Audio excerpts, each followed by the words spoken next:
From KGW, this is The Good Stuff.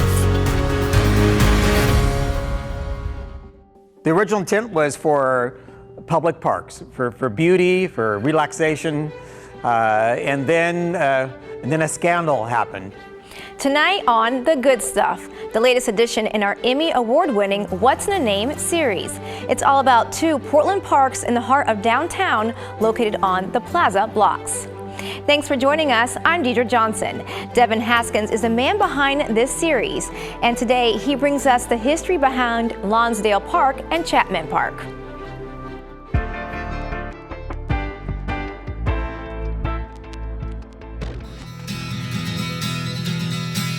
Back in the mid-1800s, rich men were buying acres of land in downtown Portland. Names you would recognize today like Pettygrove, Lovejoy, Stark, Lonsdale, and Chapman. Well, Daniel Lonsdale and William Chapman, both very influential, powerful people here in the early days of Portland. Daniel Lonsdale was a politician, businessman, and real estate investor. William Chapman was co-founder of the Oregonian. He was also Lonsdale's attorney and real estate partner. And if you take a look at this early Portland map, you can see both Chapman's and Lonsdale's properties. In 1870, Chapman sold blocks 53 and 54 to the city for over $6,000. The two blocks would later be named Lonsdale and Chapman Squares. The original intent was for public parks, for beauty, for relaxation, and then a scandal happened. The beautiful parks became a problem. Men were hanging around these parks, and they would talk to, whistle at, yell at young ladies or ladies going through the park. This got the mayor and council to make a change, a regulation that banned men from talking to women 14 years of age and over. That's right. It would be illegal for men to flirt with women while they were in the city park. I've got a great story here from the Oregonian from 1894, and it says, the crowd of idle loafers who for weeks past have taken possession of the plaza blocks, lounging about and sleeping on the grass, will be compelled to move on. And it was still a problem 10 years later. Note this Oregon Journal article in 1904, where an even bigger change was made. Headline reading, South Plaza Block barred to loafers. Park Board divides the plaza between loungers and women. Idle men must be off reserved track. Folks who were just had nothing to do and would go and loll, as they said, in the park. The city made Chapman Square only for women and children, unless a man was escorting them. Just feet away, Lonsdale was for men only. The Parks Division put rules in place, and if you didn't obey, you were fined and were put in jail for unwanted flirting. It was called mashing, was the name they used back then. Check out this 1912 article talking about how a man that was fined $20 wanted a refund from the city. An issue discussed between a city councilman and clerk. What was he charged with? Asked Councilman Daly. Mashing, replied the clerk. What? Said the councilman. Mashing, said the clerk again. I don't get you, said Daly. Mashing, otherwise flirting. The councilman finally understanding and saying, oh yes, then let him pay his fine. Nothing doing with me on refunding money to people who flirt. In 1924, the city council passed an ordinance. The fine this time was $50. This rule would stand for decades, although be less and less enforced as the years went by. Signs like this would remain on the entrance to the park even into the 1970s, and the ordinance would finally get repealed in 1990. All the stories in this series include a lot of local history. If you want to watch any of the reports, text the word NAME to 503-226-5088, and we'll send you a link to the series. Younger students all over the state will get a jump start on reading, thanks in part to Dolly Parton. The singer has a program that gives free books to kids 5 and under. And now it's expanding so more kids in Oregon will have access to it. Our Ashley Grahams has more. Well, hello, Oregon, it's Dolly. A special announcement from Dolly Parton. That Oregon is officially expanding my Imagination Library statewide. Thanks to $1.7 million from Oregon Senate Bill 5506, Dolly's Imagination Library will expand throughout the entire state, offering every kid under 5 years old the chance to receive a free book each month. We know that this will change kids' lives. Nice. Governor Tina Kotek celebrated the expansion on Wednesday in Salem. We are in it for the long haul for every kid in this state, to make sure they love reading. The program is already operating in Oregon through 55 programs that send free books to over 50,000 kids. Every child receives A Little Engine That Could, which was one of Dolly's favorite books as a child. Margie Lau is with the Marion and Polk Early Learning Hub. The nonprofit has partnered with Dollys Imagination Library for the past 2 years. We started very cautiously, but as other community members learned about the program, they came to us and said, how could we help support this? Lau says her organization now supports 5,500 children. The goal of this new state funding is to cut costs for nonprofits like Lau's that cover the price of books each month. It's so simple to do it. Just Google Dolly Parton Imagination Library. It'll take you right to the website. From there, all you need to do is type in your zip code, find your local partner, and get signed up for free books. Such a great program, and we love the idea of encouraging people, especially the young ones, to read. So we asked you to share some of your favorite books with us. We start with Nicole, who says her daughter loves the Imagination Library, and she's pretty sure she and Dolly are besties. For kids, she recommends the Phantom Toll Booth series by Jules Pfeiffer. For older audiences, she loves The Humans and the Midnight Library by Matt Haig. Emily says she spent hours reading the Red Wall series by Brian Jacques, another great series. She says it's probably best for 5th to 6th grade readers. If you love fantasy novels, it might be worth a read. And Brandon says his favorite book right now is the NASCAR Racing Champions Portland History. The Portland International Raceway has a pretty rich racing history, so of course it must be a cool one. And finally, Veronica says her favorite book is Tribal Honor by T.G. Brown, who's a member of the Confederate Tribes of Grand Ronde. Sounds like another interesting read. So you can share your photos and stories of the good stuff happening in your community by texting us at 503-226-5088 or email us at thegoodstuff@kgw.com. Well, Portland Community College is trying to get more vet technicians into the field. Last week, they opened a new 10,000 square foot barn full of farm animals. It will allow students to get some hands-on experience before entering the field. The new state-of-the-art barn is located at the Rock Creek campus. The college says there's a shortage of vet techs, and the new barn will help them fulfill the need.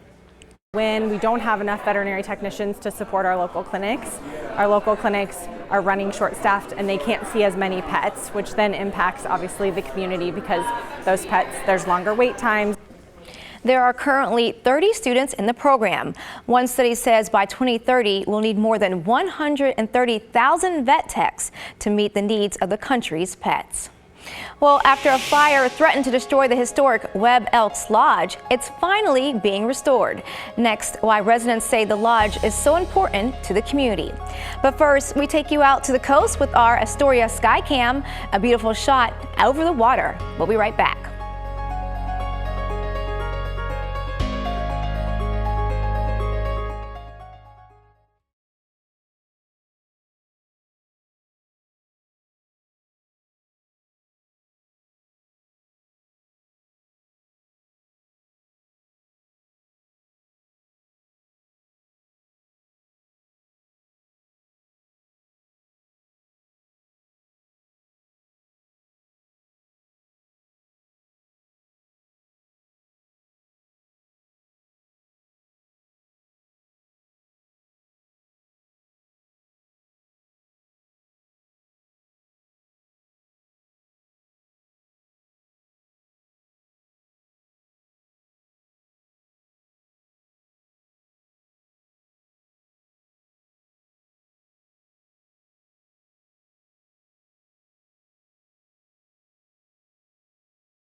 Welcome back.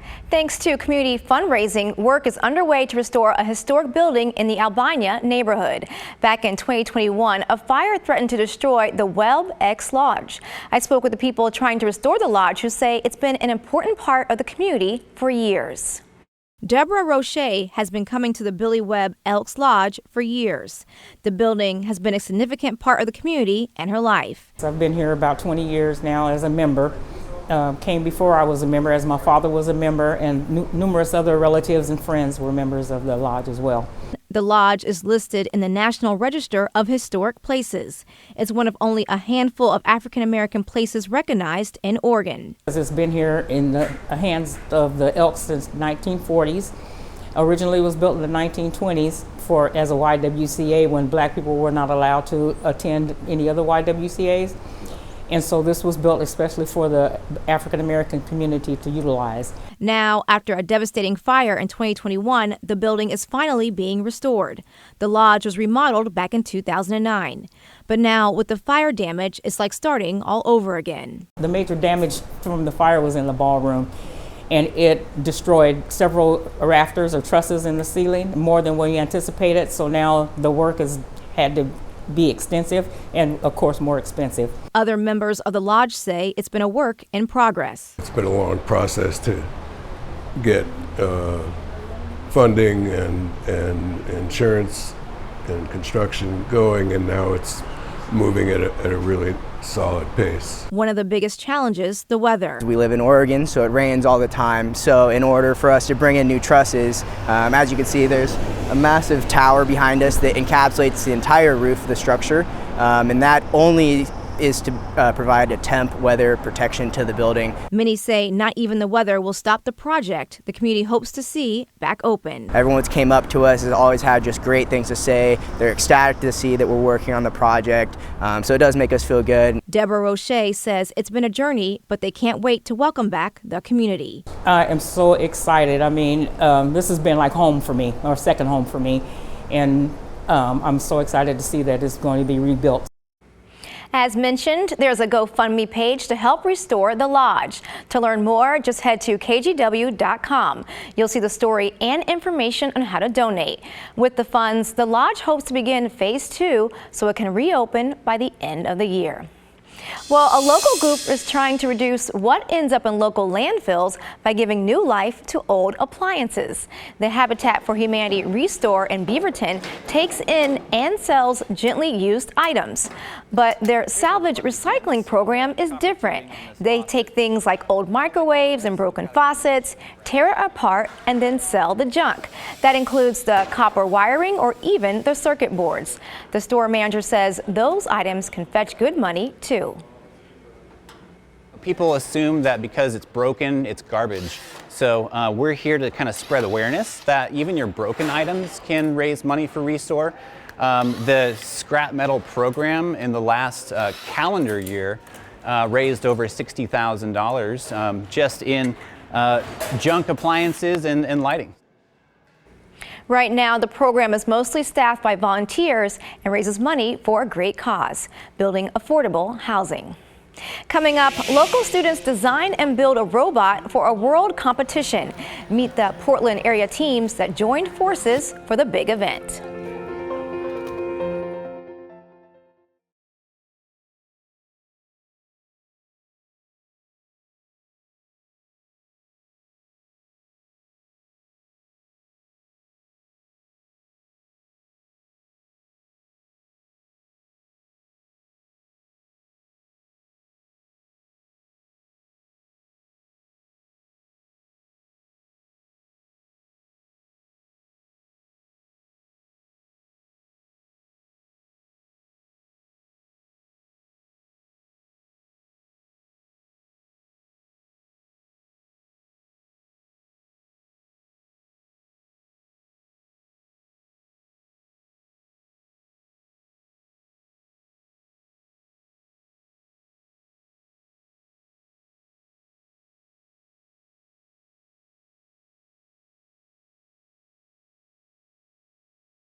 Welcome back to the good stuff.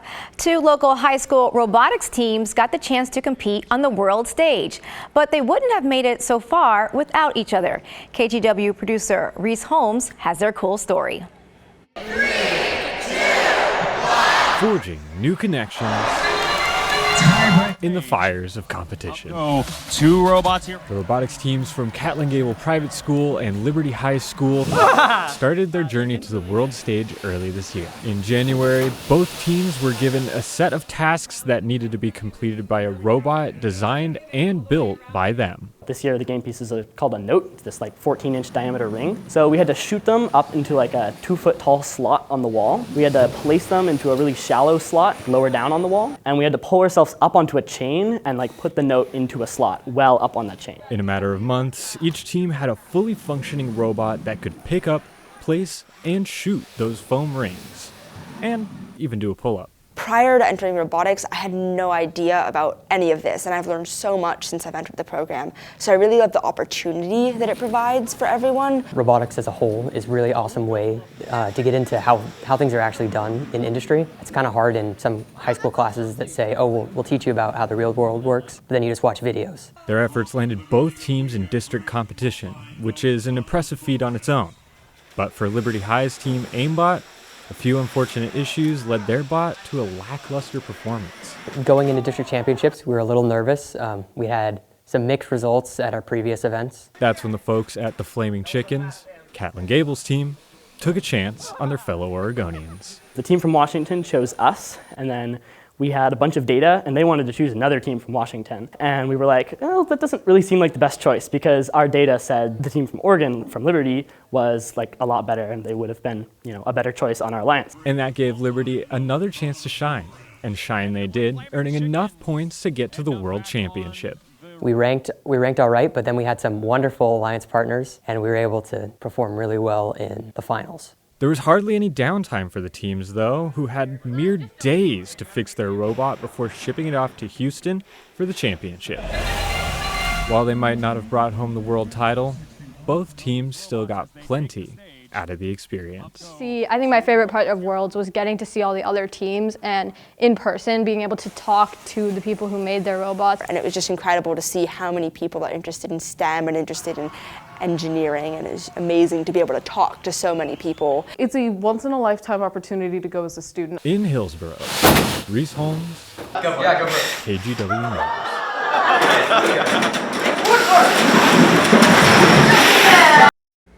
Such a cool event.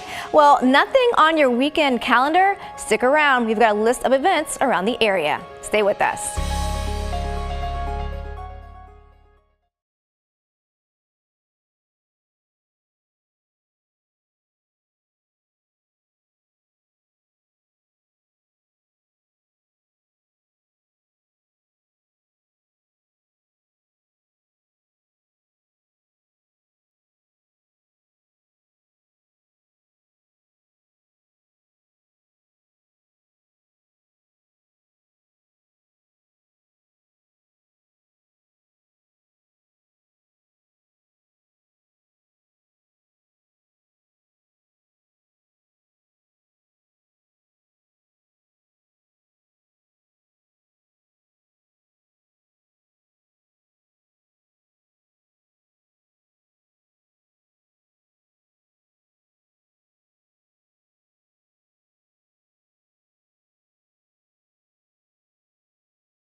We're halfway through the week and we know you're already planning your weekend. If you need some ideas, we've got you covered.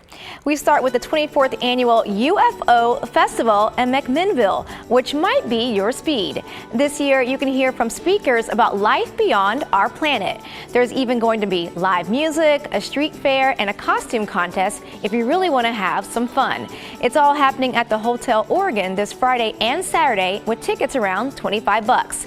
Head to UFOfest.com for more info.